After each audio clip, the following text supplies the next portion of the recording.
Hello नमस्कार, मैं आस्था शर्मा स्वागत करती हूँ आप सबका गार्गी न्यूज़ इंडिया में। तो आइए आज की खबरों के बारे में जानते हैं। अमेरिका के राष्ट्रपति डोनाल्ड ट्रंप ने बड़ा बयान दिया है। ट्रंप ने कहा कि इजराइल ने वापसी रेखा को स्वीकार कर लिया है। ट्रंप ने यह भी स्पष्ट किया कि जैसे ही हमास की ओर से इसकी पुष्टि हो जाती है, युद्ध विराम तुरंत प्रभाव से लागू कर दिया जाएगा। उनके मुताबिक इसके साथ ही कैदियों की अदला बदली की प्रक्रिया भी शुरू की जाएगी। यह समझौता इजराइल की फिलिस्तीनी इलाकों से वापसी के अगले चरण का रास्ता खोलेगा।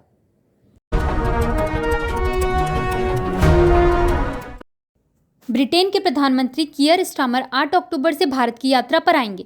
इस दौरान वे प्रधानमंत्री नरेंद्र मोदी से मुलाकात करेंगे। दोनों नेता मुंबई में होने वाले ग्लोबल फिनटेक फेस्ट के 6ठे संस्करण में शामिल होंगे और वहां मुख्य भाषण भी देंगे। इजराइल के प्रधानमंत्री बेंजामिन नेतन्याहू ने कहा है कि वह आने वाले दिनों में गाजा से सभी बंधकों की रिहाई की घोषणा करने की उम्मीद कर रहे हैं। इजरायली पीएम ने बताया कि उन्होंने तकनीकी विवरणों को अंतिम रूप देने के लिए एक प्रतिनिधिमंडल मिस्र भेजा है। उन्होंने यह भी कहा कि हमारा लक्ष्य इन वार्ताओं को कुछ ही दिनों की समय सीमा में सीमित रखना है।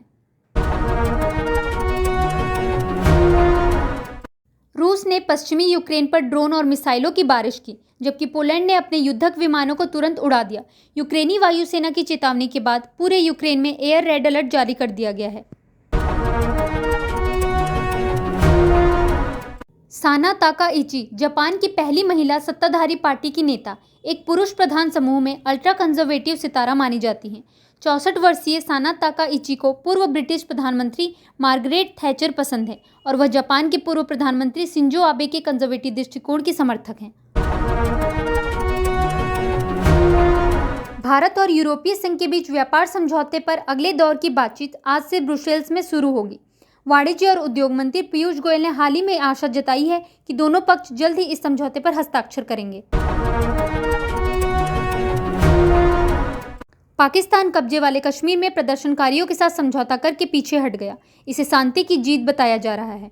कई दिनों तक चले हिंसक प्रदर्शनों के बाद पाकिस्तानी सरकार दबाव में आ गई और प्रदर्शनकारियों के साथ 25 बिंदुओं वाला समझौता किया।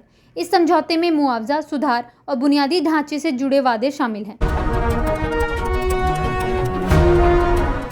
प्रशांत किशोर का बड़ा बयान, जन सुराज से इंडिया और एनडीए की दोनों की हालत खराब होगी। राजनीतिक रणनीतिकार प्रशांत किशोर ने दावा किया है कि उनकी जन सुराज पार्टी इस बार बिहार की राजनीति में बड़ा असर डाल रही है। उन्होंने कहा कि जन सुराज इतनी बड़ी मात्रा में इंडिया और एनडीए दोनों गठबंधनों का वोट शेयर काट रही है कि दोनों की स्थिति कमजोर हो जाएगी। कांग्रेस का आरोप, मोदी सरकार कर रही है संपत्ति का केंद्रीकरण, लोकतंत्र की आत्मा पर सीधा हमला। कांग्रेस ने केंद्र सरकार पर तीखा हमला करते हुए आरोप लगाया है कि मोदी सरकार की आर्थिक नीतियां देश में संपत्ति का अत्यधिक केंद्रीकरण कर रही हैं। कांग्रेस नेता जयराम रमेश ने कहा कि मोदी सरकार की नीतियों से देश में आर्थिक असमानता तेजी से बढ़ रही है। यह असमानता व्यापक सामाजिक असुरक्षा और असंतोष को जन्म दे रही है। यह लोकतंत्र की आत्मा पर सीधा प्रहार है। मद्रास हाईकोर्ट ने टीवीके के नेतृत्व, जिसमें इसके संस्थापक और अभिनेता से राजनेता बने विजय भी शामिल हैं, की कड़ी आलोचना की। अदालत ने कहा कि करूर में 27 सितंबर को हुई टीवीके रैली में भगदड़ की घटना के दौरान पार्टी नेतृत्व का मौके से भाग जाना बेहद गैर जिम्मेदाराना था। इस हादसे में 41 लोगों की जान चली गई थी। यह मामला PH दिनेश बनाम तमिलनाडु सरकार के गृह सचिव के नाम से दर्ज है। छत्तीसगढ़ के बस्तर में गृह मंत्री अमित शाह ने माओवादियों को कड़ा संदेश दिया है। उन्होंने साफ कहा कि अब बातचीत का कोई सवाल नहीं, माओवादियों के बचने का एकमात्र रास्ता है हथियार डालना। शाह ने यह भी कहा कि केंद्र और राज्य सरकारें नक्सल प्रभावित इलाकों के विकास के लिए पूरी तरह समर्पित हैं। आम आदमी पार्टी ने पंजाब से राज्यसभा उपचुनाव के लिए उद्योगपति राजेंद्र गुप्ता को अपना उम्मीदवार घोषित किया है। यह उपचुनाव आप के संजीव अरोड़ा के इस्तीफे से खाली हुई सीट को भरने के लिए कराया जा रहा है। संजीव अरोड़ा ने हाल ही में विधानसभा चुनाव जीतने के बाद राज्यसभा की सदस्यता से इस्तीफा दे दिया था। कांग्रेस ने रूस द्वारा पाकिस्तान को JF-17 लड़ाकू विमान के इंजन सप्लाई करने के फैसले पर केंद्र सरकार पर निशाना साधा है। कांग्रेस महासचिव जयराम रमेश ने कहा कि कई मीडिया रिपोर्टों के अनुसार यह सौदा आगे बढ़ रहा है, जबकि इस साल जून में विदेश मंत्री S जयशंकर ने इस पर सीधी हस्तक्षेप की थी। उन्होंने कहा कि यह घटना प्रधानमंत्री की व्यक्तिगत कूटनीति की एक और बड़ी विफलता को दर्शाती है। वित्त मंत्री निर्मला सीतारमण ने पूरे देश में वित्तीय जागरूकता अभियान योर मनी योर राइट की शुरुआत की। उन्होंने कहा कि बिना दावे वाले बैंक जमा, बीमा की रकम, डिविडेंड, म्यूचुअल फंड बैलेंस और पेंशन केवल कागज पर लिखी रकम नहीं है, बल्कि यह आम परिवारों की कड़ी मेहनत से कमाई हुई बचत है। सीतारमण ने कहा कि यह बचत शिक्षा, स्वास्थ्य और वित्तीय सुरक्षा जैसे महत्वपूर्ण क्षेत्रों में लोगों की मदद कर सकती है। अमेरिका ने चेकमेट इवेंट में भारत को 5-0 से मात दी। हालांकि मैच में कई तनावपूर्ण क्षण आए और दोनों टीमों के खिलाड़ियों ने जीत के मौके बनाए, लेकिन अमेरिका ने मौके का पूरा फायदा उठाया और कई निर्णायक जीत हासिल की। मैक्स वेरस्टेपेन का लक्ष्य सिंगापुर ग्रैंड प्रिक्स में अपने F1 टाइटल प्रतिद्वंदियों पर दबाव डालना है।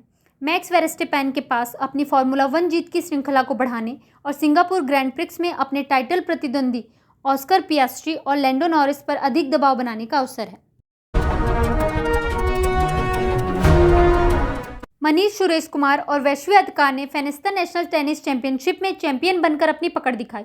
मनीष ने पुरुषों के खिताब के लिए चेन्नई के कोच सुरेश कुमार सोनाचलम के साथ ही ट्रेनी और क्वालिफायर कीर्तिवासन सुरेश को 6-4, 6-2 से हराया। द लास्ट बस मूवी रिव्यू। मैथ्यू मैककनाही ने पॉल ग्रीनग्रास की थ्रिलर यात्रा को संभाला। 2018 के कैंप फायर की सच्ची घटना पर आधारित यह फिल्म इंसानी संघर्ष और प्रकृति की क्रूरता के बीच की लड़ाई को दर्शाती है। काजीरंगा में एक हाथी के बच्चे का नाम मायाबिनी रखा गया। यह नाम गायक जुबिनगर के सम्मान में रखा गया है। चेन्नई मेट्रो रेल की TBM मशीनें नवंबर से तिरुवनमयूर और इंदिरा नगर के बीच सुरंग निर्माण शुरू करेंगी। चेन्नई मेट्रो रेल के फेज 2 प्रोजेक्ट के तहत नवंबर से सुरंग निर्माण कार्य शुरू होगा।